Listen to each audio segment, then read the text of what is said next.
Well, we have our famous story of the Pharisee and the tax collector in the temple, and the Pharisees were always anxious to make sure everyone knew the good things they did in life, and which is fine. But in this particular gospel passage, the Pharisee takes an attitude that he's better than everyone else. Thank God I'm not like everybody else. Greedy, dishonest, adulterous. And then, of course, he compares himself, and like this tax collector over here. And of course, as you know, tax collectors were reviled by the Jews because they were Jewish and they were empowered to collect the taxes. And so they would have a quota.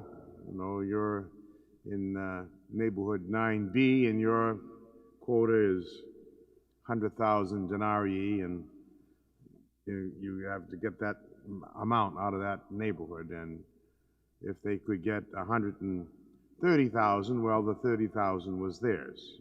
And the 100,000 they had to give over to the Roman authorities, and the other 30, whatever they collected above their quota was theirs. So they could increase the taxes to whatever amount they wanted. So they weren't very popular, to say the least.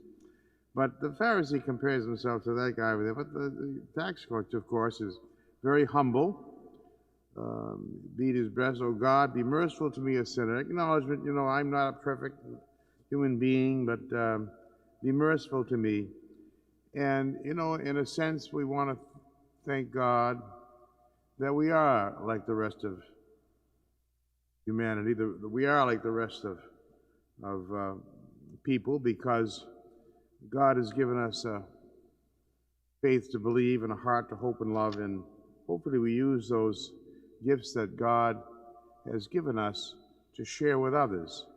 That we acknowledge the fact that, we're not perfect, we're all sinners, and we don't need to compare ourselves to anyone else, nor do we need to hold ourselves above anyone else, but just to realize that God has given each of us certain gifts, and we should be thankful for the gifts that God has given us, and to remind ourselves those gifts are given to be shared with others.